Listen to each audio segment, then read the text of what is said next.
Praise the lord. ದೇವರ ನಮಗೆ ಸ್ತೋತ್ರವಾಗಲಿ.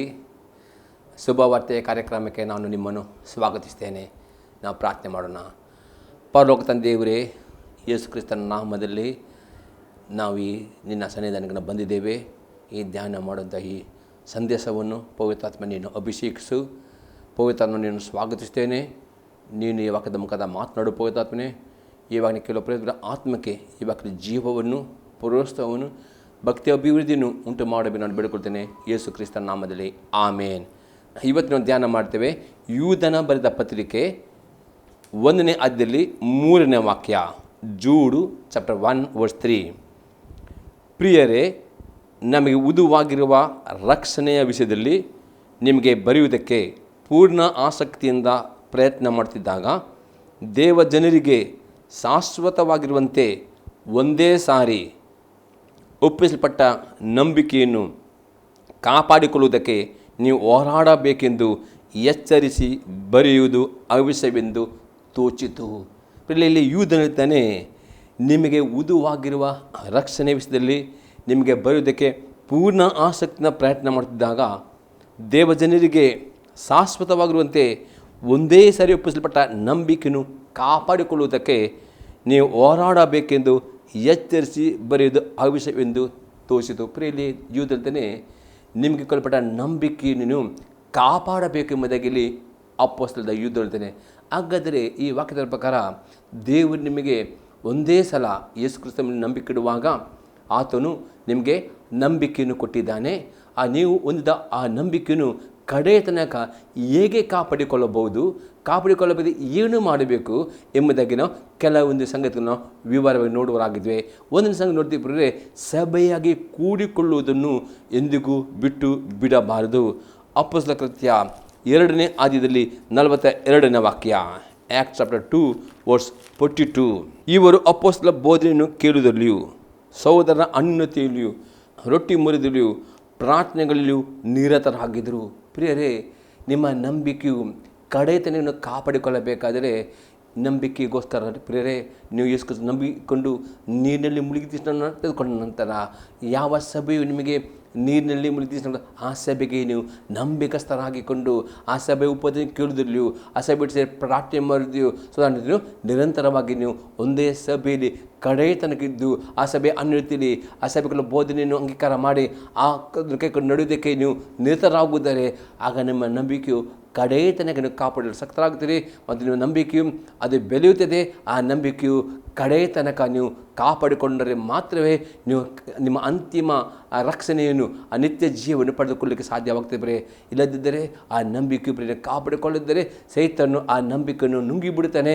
ಅದಕ್ಕೆ ಇಲ್ಲಿ ಯೂದನುತ್ತಾನೆ, ಒಂದೇ ಸಲ ದೇವರು ನಿಮಗೆ ಶಾಶ್ವತ ಕೊಟ್ಟ ನಂಬಿಕೆಯನ್ನು ಕಾಪಾಡಬೇಕೆಂಬುದಾಗಿ ಹೋರಾಟ ಮಾಡಿ ಕಾಪಾಡಬೇಕಾದರೆ ನಿಮ್ಮ ನಂಬಿಕೆಯು ಕಾಪಾಡುವುದು ನಿಮ್ಮ ಕೆಲಸವಾಗಿದೆ. ನೀವು ನಂಬಿಕೊಂಡು ನೀರಿನ ಮುಳುಗಿಸಿಕೊಂಡ ನಂತರ ನೀವು ಪ್ರತಿ ಆದಿತ್ಯವಾರ ಸಭೆಯನ್ನು ಬಿಡದೆ ಸಭೆಗೆ ಬರಬೇಕು. ಎಷ್ಟು ಸಭೆ ಸೇರಿ ಬರ್ತಿರೋ, ಸಭೆ ಆಜ್ಞೆ ಪಾಲ್ಗೊಳ್ತಿರೋ, ಆ ರೊಟ್ಟಿ ಮುರಿದಲ್ಲಿ ದ್ರಾಕ್ಷಾರಸದಲ್ಲಿ ಪಾಲ್ಗೊಳ್ತಿರೋ, ಆ ನಿಮ್ಮ ನಂಬಿಕೆ ಬೆಳೆಯುತ್ತದೆ, ನಂಬಿಕೆ ಅಭಿವೃದ್ಧಿ, ಆ ನಿಮ್ಮ ನಂಬಿಕೆ ಕಾಪಾಡಿಕೊಂಡು ನೀವು ಶಕ್ತರಾಗ್ತೀರಿ. ಇನ್ನೊಂದು ವಾಕ್ಯ ನೋಡ್ತೇವೆ, ಇಬ್ರಿಯವರಿಗೆ ಬರೆದ ಪತ್ರಿಕೆ 10ನೇ ಅಧ್ಯಾಯದಲ್ಲಿ 25ನೇ ವಾಕ್ಯ, Hebrews 10:25. ಸಭೆಯಾಗಿ ಕೂಡಿಕೊಳ್ಳುವುದನ್ನು ಕೆಲವರು ರೂಢಿಗೆ ಬಿಟ್ಟಿರೋ ಪ್ರಕಾರ ನಾವು ಬಿಟ್ಟು ಬಿಡದೆ ಒಬ್ಬನೊಬ್ಬರು ಎಚ್ಚರಿಸೋಣ. ಕರ್ತನ ಪ್ರತ್ಯಕ್ಷ ದಿನವು ಸಮೀಪಿಸುತ್ತಾ ಬರುತ್ತದೆ ಎಂದು ನೀವು ನೋಡುವುದರಿಂದ ಇದನ್ನು ಮತ್ತಷ್ಟು ಮಾಡಿರಿ. ವ್ಯಾಪಾರನೇ ಸಭೆಯಾಗಿ ಕೂಡಿಕೊಳ್ಳುವುದನ್ನು ಕೆಲವರು ರೂಢಿಯಾಗಿ ಬಿಟ್ಟಿರ್ತಾರೆ ಪ್ರೇರೆ. ಹಾಗೆ ಮಾಡಿದೆ ಪ್ರತಿ ಆದಿತ್ಯವಾರ ಪ್ರೇರೆ ಸಭೆಯಾಗಿ ಸೇರಿ ಬರೋದನ್ನು, ಅಷ್ಟೇ ಅಲ್ಲದೆ ಉಪವಾಸ ಪ್ರಾರ್ಥನೆ ಸೇರಿ ಬರೋದನ್ನು, ಮನೆ ಕೂಟಕ್ಕೆ ಸೇರಿ ಬರೋದನ್ನು ಪ್ರೇರೆ ಆದಷ್ಟು ಹೆಚ್ಚು ಮಟ್ಟಿಗೆ ಸಭೆ ಸೇರಿ ಬರಬೇಕು. ಎಷ್ಟು ನಾವು ಸಭೆ ಸೇರಿ ಬರುತ್ತೀರೋ ಅಷ್ಟು ಪ್ರಿಯ ದೇವರ ಆತ್ಮನು ಆ ಸಭೆಯಲ್ಲಿ ಕೇಳುವಂಥ ಸಂದೇಶ, ಕೇಳುವಂಥ ಪ್ರವಾದನೆ, ಇದರ ಮುಖಾಂತರ ನಿಮ್ಮ ನಂಬಿಕೆ ಅಭಿವೃದ್ಧಿ ಆಗ್ತದೆ, ನಂಬಿಕೆ ಬೆಳೆಯುತ್ತದೆ. ಈ ರೀತಿ ಪ್ರಿಯರೇ ನಿಮ್ಮ ನಂಬಿಕೆಯನ್ನು ಕಾಪಾಡಬೇಕು ಎಂಬುದಾಗಿ ಇಲ್ಲಿ ದೇವರ ಆತ್ಮನು ಎಚ್ಚರಿಸುವನಾಗಿದ್ದಾನೆ. ಇವತ್ತು ಅನೇಕರು ದೇವರಾತ್ಮನೆ ಈ ಸಂದರ್ಭ ಅನೇಕರು ಇವತ್ತು ಯೇಸು ಕ್ರಿಸ್ತನ ನಂಬಿಕೊಂಡು ನೀರಿನಲ್ಲಿ ಮುಳುಗಿ ಕೆಲವು ಸಭೆಗೆ ಹೋಗದೆ ಮನೆಯಲ್ಲಿ ಕೂತ್ಕೊಳ್ತಾರೆ. ಹಾಗೆಂದಿಗೂ ಮಾಡಬಾರ್ದು. ನೀವು ಯೇಸು ನಂಬಿ ನೀರಿನಲ್ಲಿ ತಿಳ್ಕೊಂಡ ನಂತರ ನೀವು ಸಭೆಗೆ ನಂಬಿಕಸ್ಥರಾಗಿ ಸಭೆಗೆ ಹೋಗೋರಾಗಬೇಕು. ಸಭೆಯಲ್ಲಿ ರೊಟ್ಟಿ ಮುರಿದಲು ಪ್ರಾರ್ಥನೆಗಳಲ್ಲೂ ಉಪವಾಸ ಪ್ರಾರ್ಥನೆಯಲ್ಲೂ ಬೋಧನೆಯಲ್ಲೂ ನಿರತರಾಗಬೇಕು ಮತ್ತು ಆ ವಾಕ್ಯಕ್ಕೆ ವಿಧೇಯರಾಗಬೇಕು. ಆಗ ಮಾತ್ರ ನಿಮ್ಮ ನಂಬಿಕೆ ಬೆಳೆಯುತ್ತದೆ. ನಂಬಿಕೆ ಕಡೆ ತನಕ ನೀವು ಕಾಪಾಡಿಕೊಳ್ಳಲು ಶಕ್ತರಾಗ್ತದೆ. ಇಲ್ಲದಿದ್ದರೆ ಸೈತಾನನು ನಿಮ್ಮ ನಂಬಿಕೆ ನುಂಗಿ ಬಿಡುತ್ತಾನೆ, ನಿಮ್ಮ ನಂಬಿಕೆ ಕಳೆದು ಹೋಗ್ತದೆ ಪ್ರೇರೆ, ನಿಮ್ಮ ನಂಬಿಕೆ ತನ್ನಂಗಾಗ್ತದೆ. ಆಗ ಎಂದಿಗೂ ಪ್ರೇರೆ ಆ ನಂಬಿಕೆ ತನ್ನಂಗಾಗಲಿಕ್ಕೆ ಅಥವಾ ಸೈತಾನ ನುಂಗಿ ಬಿಡಲಿಕ್ಕೆ ನೀವು ಬಿಡಬಾರದು ಎಂಬುದಾಗಿ ಯೂದನು ಎಚ್ಚರಿಕೆ ಕೊಡುತ್ತಾನೆ. ಎರಡನೇ ಸಂಗ ನೋಡ್ತೇವೆ, ದಿನಾಲು ತಪ್ಪದೆ ಪ್ರಾರ್ಥನೆಯನ್ನು ಮಾಡುವವರು ಆಗಬೇಕು. ಎಫೆಸದವರಿಗೆ ಬರೆದ ಪತ್ರಿಕೆ 6ನೇ ಅಧ್ಯಾಯದಲ್ಲಿ 10ರಿಂದ 12 ವಾಕ್ಯ. ಎಫೆಸಿಯನ್ಸ್ 6:10-12 ತನಕ.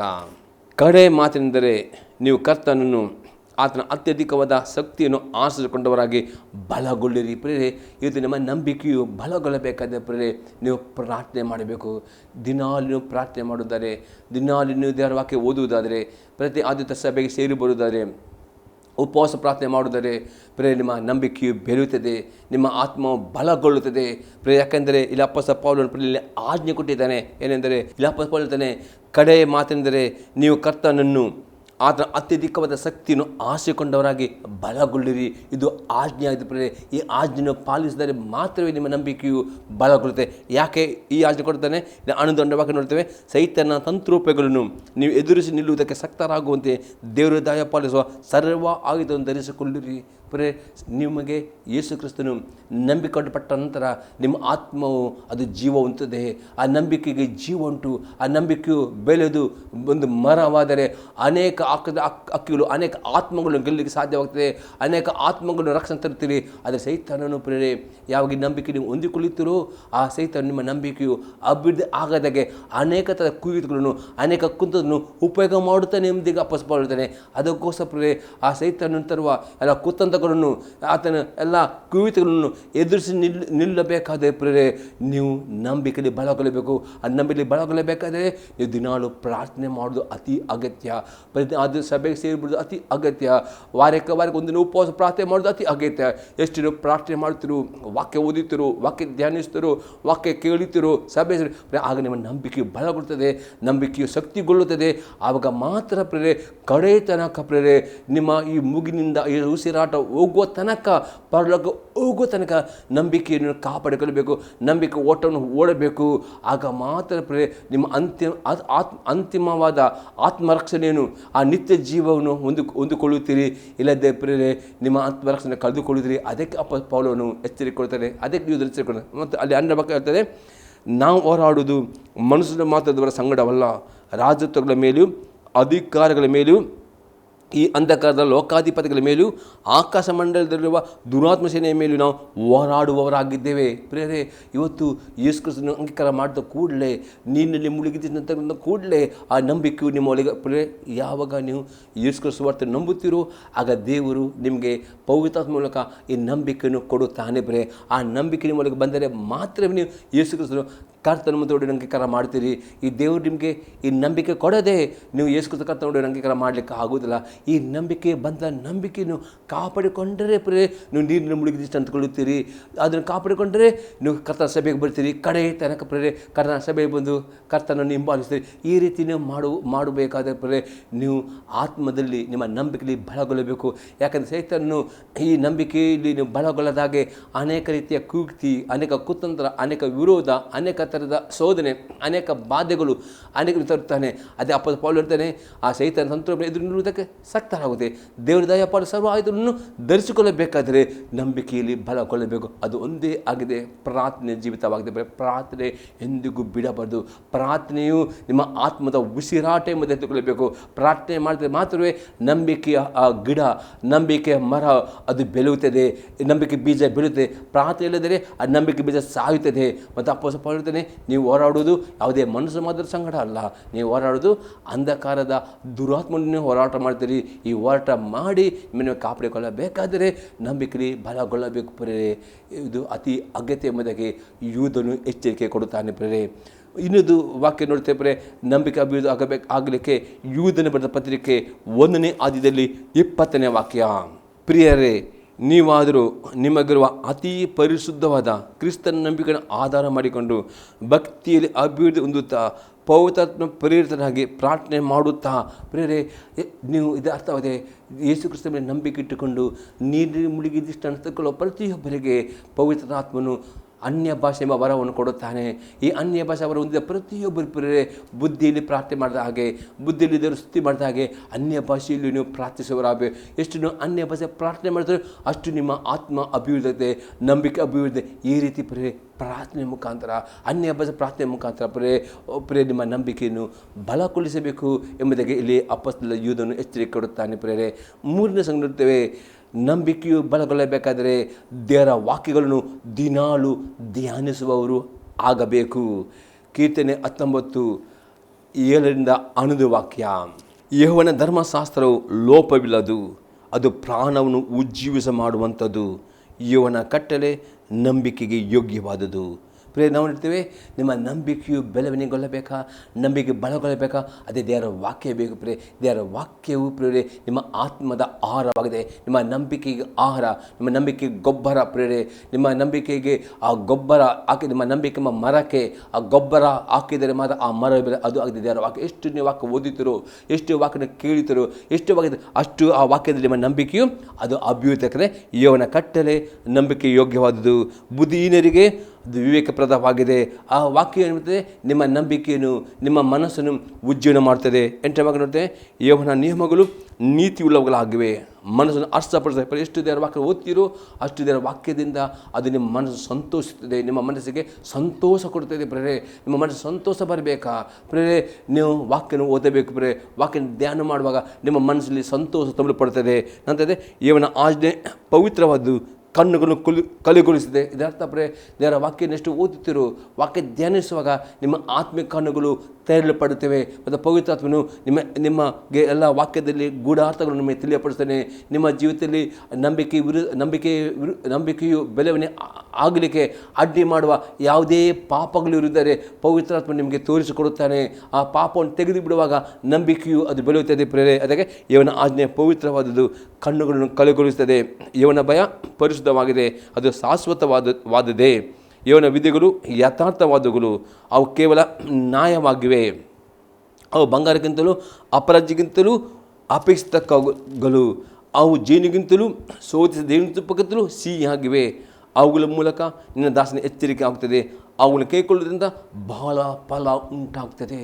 ನಂಬಿಕೆಯು ಒಂದು ಮರಕ್ಕೆ ಹೋಲಿಕೆ ಮಾಡಿ ಯೇಸು ಕ್ರಿಸ್ತನು ಮತ್ತೆ 13ರಲ್ಲಿ ಒಂದು ಸಾಮ್ಯ ಹೇಳ್ತಾನೆ. ಅದು ಆತನೇ ನಂಬಿಕೆ ಒಂದು ಸಾಸಿವೆ ಗಿಡಕ್ಕೆ ಹೋಲಿಕೆ ಮಾಡ್ತಾನೆ ಯೇಸು ಕ್ರಿಸ್ತನು. ಆ ಸಾಸಿವೆ ಗಿಡ ಬೆಳೆಯುವಾಗ ದೊಡ್ಡ ಮರವಾಗಿ ಬೆಳೆಯುತ್ಕೊಂಡು ಆಕಾಶದ ಆಡುವ ಹಕ್ಕಿಗಳು ಆ ಮರದ ಕೊಂಬೆಗಳಲ್ಲಿ ವಾಸ ಮಾಡ್ತದೆ. ಅದು ಅರ್ಥ ಆಗುತ್ತೆ. ಪ್ರಿಯ ಯೇಸು ಕ್ರಿಸ್ತನು ಕೊಟ್ಟ ನಂಬಿಕೆಯು ನೀವು ಅಭಿವೃದ್ಧಿ ಮಾಡುವುದಾದರೆ ನೀವು ಅನೇಕ ಆತ್ಮ ಆಕರ್ಷಿಸಲಿಕ್ಕೆ, ಅನೇಕ ಆತ್ಮ ಕರ್ತಕ ನಡೆಸಲಿಕ್ಕೆ ಸಾಧ್ಯವಾಗ್ತದೆ. ಆ ನಂಬಿಕೆ ಅಭಿವೃದ್ಧಿ ಆಗಬೇಕಾದರೆ ದೇವರ ವಾಕ್ಯ ಓದುವವರಾಗಬೇಕು, ದೇವರ ಧ್ಯಾನ ಮಾಡುವವರು ಆಗಬೇಕು. ಆಗ ನಿಮ್ಮ ನಂಬಿಕೆಯು ತುಂಬ ಫಲವನ್ನು, ತುಂಬ ಕಾರ್ಯಗಳನ್ನು, ತುಂಬ ಪ್ರೇರೆ ಆತ್ಮಗೆಲ್ಲಕ್ಕೆ ನೀವು ಸಕ್ತನಾಗ್ತೀರಿ. ಪ್ರಿಯರೇ 4ನೇ ಸಂಗತಿ ನೋಡ್ತೇವೆ, ಕಡೆ ತನಕ ನಂಬಿಕೆ ನಿಲ್ಲುವುದಕ್ಕೆ ದೃಢ ಪ್ರಯತ್ನವನ್ನು ಮಾಡುವವರು ಆಗಬೇಕು. 2ನೇ ಪೇತ್ರನ ಪತ್ರಿಕೆ 3ನೇ ಅಧ್ಯಾಯದಲ್ಲಿ 11-14 ವಾಕ್ಯ. 2 Peter chapter 3:11-14 ತನಕ. ಇವೆಲ್ಲವುಗಳು ಹೀಗೆ ಲಯವಾಗಿ ಹೋಗುವುದರಿಂದ ನೀವು ದೇವರ ದಿನದ ಪ್ರತ್ಯಕ್ಷತೆಯನ್ನು ಎದುರು ನೋಡುತ್ತಾ ಹಾರೈಸುತ್ತಾ ಎಷ್ಟೋ ಪರಿಶುದ್ಧವಾದ ನಡವಳಿಕೆಯು ಭಕ್ತಿಯು ಉಳ್ಳವರಾಗಿರಬೇಕಲ್ಲ. ಆ ದಿನದಲ್ಲಿ ಆಕಾಶ ಮಂಡಲವು ಬೆಂಕಿ ಹತ್ತಿ ಲಯವಾಗಿ ಹೋಗುವುದು, ಸೂರ್ಯಚಂದ್ರ ನಕ್ಷತ್ರಗಳು ಉರಿದು ಕರಗಿ ಹೋಗುವವು. ಆದರೆ ನಾವು ದೇವರ ವಾಗ್ದಾನವನ್ನು ನಂಬಿ ನೂತನ ಆಕಾಶ ಮಂಡಲವನ್ನು, ನೂತನ ಭೂಮಂಡಲವನ್ನು ಎದುರು ನೋಡುತ್ತಾ ಇದ್ದೇವೆ.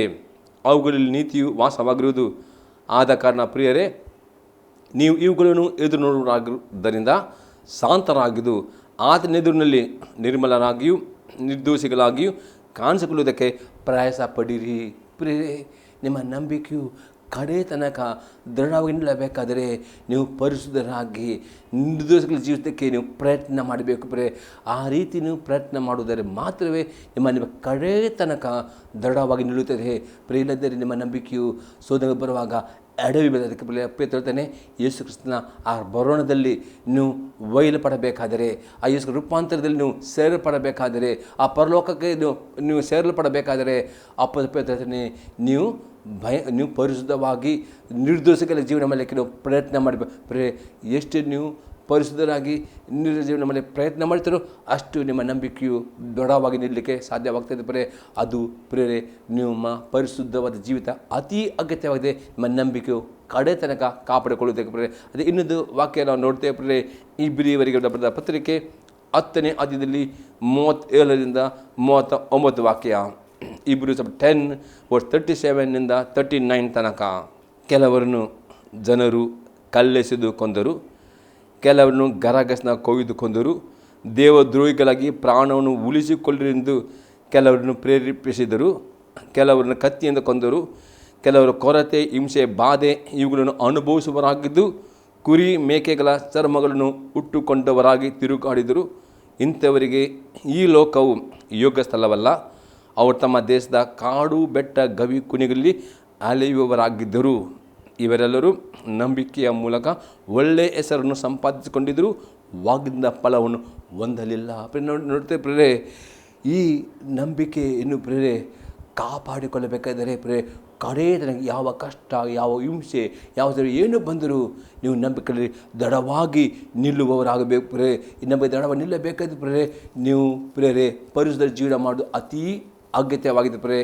ಇಲ್ಲದರೆ ನೀವು ನಂಬಿಕೆಯಲ್ಲಿ ನಿಲ್ಲಕ್ಕೆ ಪ್ರೇರೆ ಅದು ಈ ಸೋದರಿಗಳು ಏನ್ಮಾಡ್ತದೆ, ನಿಮ್ಮ ನಂಬಿಕೆ ನಿಲ್ಲದಾಗೆ ಮಾಡ್ತವೆ. ಆದರೆ ಯಾವಾಗ ನೀವು ಪರಿಸರ ಜೀವನ ಮಾಡ್ತೀರೋ ಆಗ ಆ ಯಾವ ಸೋದರಿಗಳು ಬಂದರೂ ನಿಮ್ಮ ನಂಬಿಕೆ ದೃಢವಾಗಿ ನಿಲ್ತೀರಿ. ದೃಢ ನಿಂತರೆ ಮಾತ್ರವೇ ನೀವು ರಕ್ಷಣೆ ಹೊಂದುತ್ತೀರಿ. ಇನ್ನೊಂದು ವಾಕ್ಯ ನೋಡ್ತೇವೆ, ಇಬ್ರಿಯವರಿಗೆ ಬರೆದ ಪತ್ರಿಕೆ 10ನೇ ಅಧ್ಯಾಯದಲ್ಲಿ 37ರಿಂದ 39 ವಾಕ್ಯ. ಬರುವಾತನು ಇನ್ನು ಸ್ವಲ್ಪ ಕಾಲದಲ್ಲಿ ಬರುವನು, ತಡ ಮಾಡುವುದಿಲ್ಲ. ಆದರೆ ನನ್ನವನಾಗಿರುವ ನೀತಿವಂತನು ನಂಬಿಕೆಯಿಂದಲೇ ಬದುಕೋನು. ಅವನು ಹಿಂದೆಗೆದರೆ ಅವನಲ್ಲಿ ನನಗೆ ಸಂತೋಷವಿರುವುದಿಲ್ಲ ಎಂದು ಬರೆದಿದೆ. ನಾವಾದರೂ ಹಿಂದೆಗೆದವರಾಗಿ ನಾಶವಾಗುವರಲ್ಲ, ನಂಬುವವರಾಗಿ ರಕ್ಷಣೆಯನ್ನು ಹೊಂದುವರಾಗಿದ್ದೇವೆ. ಇಲ್ಲಿ ಪೌಲನು ಹೇಳ್ತಾನೆ, ಕಡೇ ತನಕ ನಂಬಿಕೆಯಲ್ಲಿ ನಿಲ್ಲುವರಾಗಬೇಕು. ಇಂದಿಗೂ ನಂಬಿಕೆ ಜೀವಿತದಲ್ಲಿ ಸೋದನೆಗಳು ಬರುವಾಗ, ಹಿಂಸೆಗಳು ಬರುವಾಗ, ಕಷ್ಟಗಳು ಬರುವಾಗ, ಬಾಧೆಗಳು ಬರುವಾಗ ಪುನಃ ಹಿಂದಿರುಗಿ ಲೋಕವನ್ನು ನೋಡಬಾರ್ದು. ಯಾರು ಹಿಂದಿರುಗಿ ಲೋಕವನ್ನು ನೋಡ್ತಾರೋ ಅವರು ತಮ್ಮ ನಂಬಿಕೆಯನ್ನು ಕಳೆದುಕೊಳ್ಳುತ್ತಾರೆ. ದೇವರ ಸಂತೋಷ. ಅದೇ ಕಡೇ ತನಕ ಯಾವ ಕಷ್ಟ ಬರಲಿ, ಯಾವ ಸೋದ ಬರಲಿ, ಏನು ಬರಲಿ, ನಿಮ್ಮ ದೃಷ್ಟಿ ಯೇಸು ಇಟ್ಟ ದೃಷ್ಟಿ ನೀವು ಹಿಂದಕ್ಕೆ ತೆಗೆಯದೆ ಆ ನಂಬಿಕೆಯಲ್ಲಿ ನೀವು ದೃಢವಾಗಿ ನಿಂತರೆ ಮಾತ್ರವೇ ನಿಮ್ಮ ನಂಬಿಕೆಯು ಅದು ಶಾಶ್ವತವಾಗಿ ಅದು ಹೋರಾಟ ಮಾಡಿ ಕಾಪಾಡಿಕೊಳ್ಳುವುದಾದರೆ ನೀವು ಆ ನಿತ್ಯ ಜೀವವನ್ನು ಪ್ರವೇಶಿಸ್ತೀರಿ. ಯೇಸು ರೂಪಾಂತರದಲ್ಲಿ ನೀವು ಪಾರಾಗುತ್ತೀರಿ, ಪರಲೋಕ ರಾಜ್ಯ ಸೇರುತ್ತೀರಿ. ಹಾಗಾದರೆ ನಿಮ್ಮ ನಂಬಿಕೆಯನ್ನು ಕಾಪಾಡಿಕೊಳ್ಳುವುದು ಅತಿ ಅಗತ್ಯ.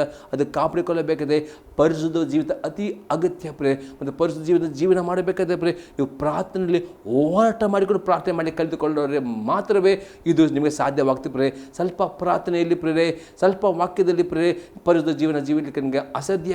ಜಾಸ್ತಿ ಪ್ರಾರ್ಥನೆ, ಹೋರಾಟದ ಪ್ರಾರ್ಥನೆ ಮಾಡುವುದಾದರೆ ಪರಿಶುದ್ಧರ ಜೀವನ ಮಾಡಲಿಕ್ಕೆ ನೀವು ತುಂಬ ನಿಮಗೆ ಸುಲಭವಾಗ್ತದೆ. ಅದು ಹೇಗೆ ಪ್ರಾರ್ಥನೆ ಮಾಡಬೇಕು ನಾವು ನೋಡೋ ಕೊಲೊಸ್ಸೆಯವರಿಗೆ ಬರೆದ ಪತ್ರಿಕೆ 4ನೇ ಅಧ್ಯಾಯದಲ್ಲಿ 12ನೇ ವಾಕ್ಯ. ಕೊಲೊಸ್ಸಿಯನ್ಸ್ 4:12. ಕ್ರಿಸ್ತ ಯೇಸುವಿನ ದಾಸನಾಗಿರುವ ನಿಮ್ಮ ಊರಿನ ಎಪಫ್ರನು ನಿಮಗೆ ವಂದನೆ ಹೇಳುತ್ತಾನೆ. ಇವನು ಪ್ರಾರ್ಥನೆ ಮಾಡುವಾಗೆಲ್ಲ ನಿಮಗೋಸ್ಕರ ಹೋರಾಡಿ ನೀವು ಪ್ರವೀಣರಾಗಿಯೂ ಎಲ್ಲ ವಿಷಯಗಳಲ್ಲಿ ದೇವರ ಚಿತ್ತವನ್ನು ಕುರಿತು ಪೂರ್ಣ ನಿಶ್ಚಯವುಳ್ಳವರಾಗಿಯೂ ನಿಂತಿರಬೇಕೆಂದು ವಿಜ್ಞಾಪನೆ ಮಾಡುತ್ತಾನೆ. ಇಲ್ಲಿ ಎಪಫ್ರನು ಪ್ರಾರ್ಥನೆ ಹೋರಾಟ ಮಾಡ್ತಾನೆ. ತನಗೋಸ್ಕರವೂ ತನ್ನ ಸಹೋದರಿಗೋಸ್ಕರ ಅಥವಾ ಹೋರಾಟ ಮಾಡ್ತಾನೆ. ಈ ರೀತಿ ನೀವು ಪ್ರಾರ್ಥನೆ ಮಾಡಬೇಕು. ನಿಮಗೋಸ್ಕರ ಮಾತ್ರ ಅಲ್ಲ, ನಿಮ್ಮ ಸಹೋದರಿಗೋಸ್ಕರ, ನಿಮ್ಮ ಕುಟುಂಬಕ್ಕೋಸ್ಕರ. ಈ ರೀತಿ ಹೋರಾಟ ಪ್ರಾರ್ಥನೆ ಮಾಡಿದರೆ ನೀವು, ನಿಮ್ಮ ಕುಟುಂಬದವರು, ನಿಮ್ಮ ಸಹೋದರರು, ನಿಮ್ಮ ಸಭೆಯು ಪರಿಶುದ್ಧ ಜೀವನ ಮಾಡಲಿಕ್ಕೆ ದೇವರು ಶಕ್ತಿಯನ್ನು ಕೊಡ್ತಾರೆ. ಈ ರೀತಿ ನೀವು ಹೋರಾಟ ಪ್ರಾರ್ಥನೆ ಮಾಡಿ ನಿಮ್ಮ ನಂಬಿಕೆಯಲ್ಲಿ ಅಭಿವೃದ್ಧಿಗೊಳ್ಳಬೇಕು, ನಂಬಿಕೆಯನ್ನು ಕಾಪಾಡಿಕೊಳ್ಳಬೇಕು. ಯಾಕಂದರೆ ಈ ನಂಬಿಕೆಯು ಎಂದಿಗೂ ಬಿದ್ದು ಹೋಗಲಿಕ್ಕೆ, ತನಗಾಗಲಿಕ್ಕೆ, ಸೈತಾನನ ಕದ್ದುಕೊಂಡು ಹೋಗಲಿಕ್ಕೆ ಎಂದಿಗೂ ಬಿಡುವರು ಆಗಬಾರ್ದು. ಆಗಿದ್ದನ್ನು ಸಂಗ ನೋಡ್ತೇವೆ, ಒಬ್ಬರನ್ನೊಬ್ಬರನ್ನು ಎಚ್ಚರಿಸುವವರು ಆಗಬೇಕು. ಇಬ್ರಿಯವರಿಗೆ ಬರೆದ ಪತ್ರಿಕೆ 3ನೇ ಅಧ್ಯಾಯದಲ್ಲಿ 12ರಿಂದ 14ನೇ ವಾಕ್ಯ. ಇಬ್ರು 3:12-14. ಸಹೋದರರೇ, ನೋಡಿಕೊಳ್ಳಿರಿ, ಜೀವ ಸ್ವರೂಪನಾದ ದೇವರನ್ನು ಬಿಟ್ಟು ಹೋಗುವ ಅಪನಂಬಿಕೆಯುಳ್ಳ ಕೆಟ್ಟ ಹೃದಯವು ನಿಮ್ಮೊಳಗೆ ಯಾವನಲ್ಲಿಯೂ ಇರಬಾರದು.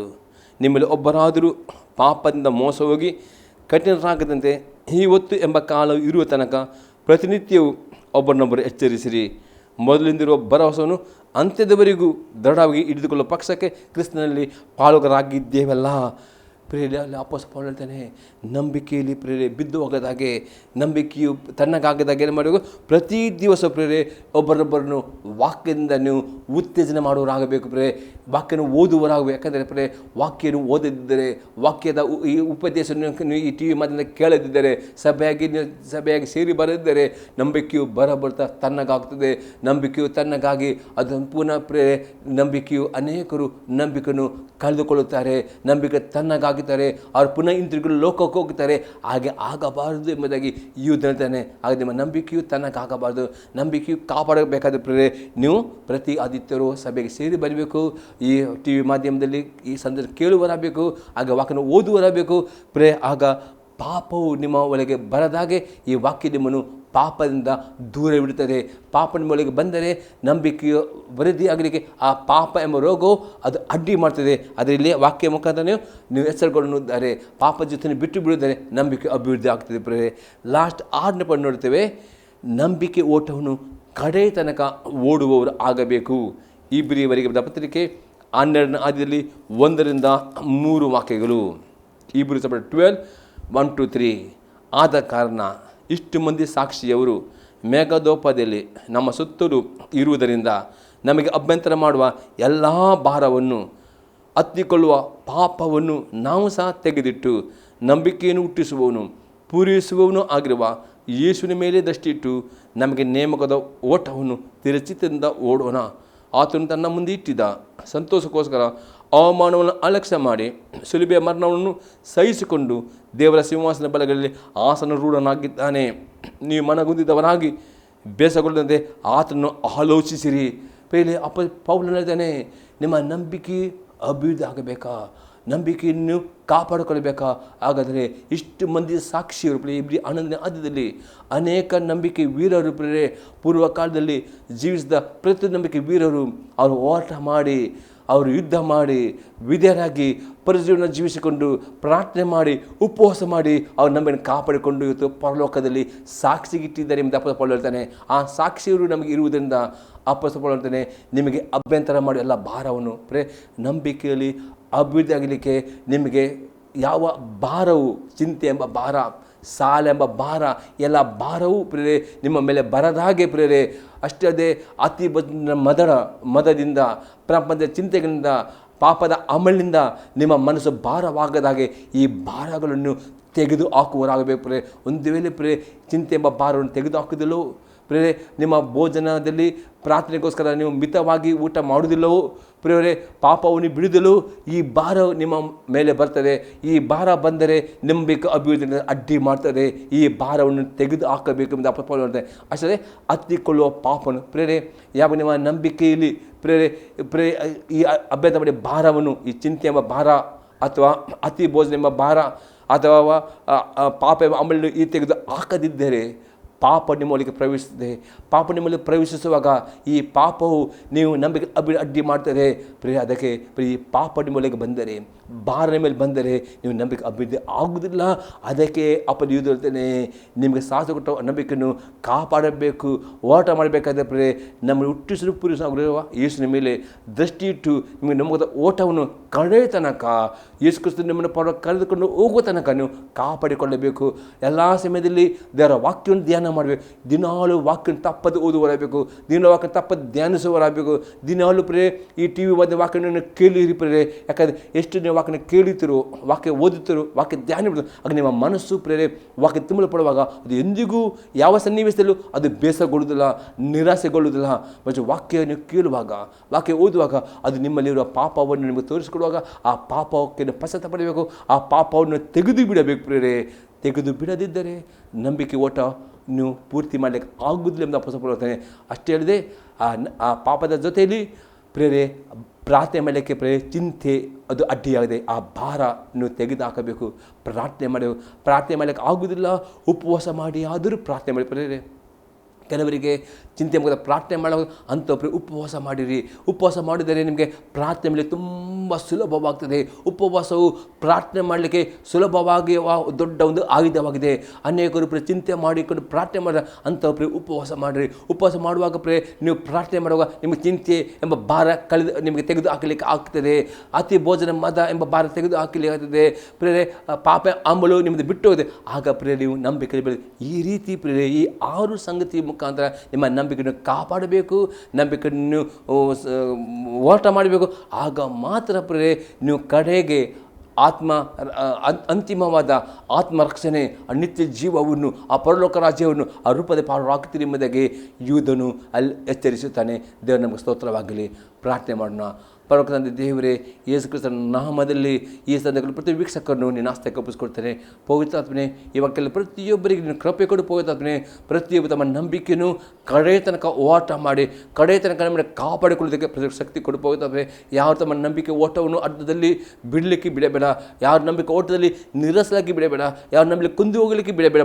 ಪ್ರತಿಯೊಬ್ಬರು ನಂಬಿಕೆ ವಿವೇರಾಗಿದ್ದುಕೊಂಡು ನೀನು ಕೊಡುವ ಆ ನಿತ್ಯ ಜೀವವನ್ನು, ನೀನು ಕೊಡುವ ಪರಲೋಕ ರಾಜ್ಯವನ್ನು ಆ ರೂಪದ ಪಾರ ಕೃಪೆ ಮಾಡು. ಪವಿತ್ರಾತ್ಮನೇ, ಅದೇ ಯಾರು ಈ ರೋಗಿಗಳಿದ್ದಾರೆ ಪವಿತ್ರಾತ್ಮನೇ, ಅವರ ರೋಗಗಳನ್ನು ಗುಣ ಮಾಡಿ. ನಾಮದಲ್ಲಿ ಯಾರಾದರೂ ರೋಗಿಗಳು ನಿಮ್ಮ ಕೈಗಳ ಮೇಲೆ ಕಿತ್ತಿರಿ.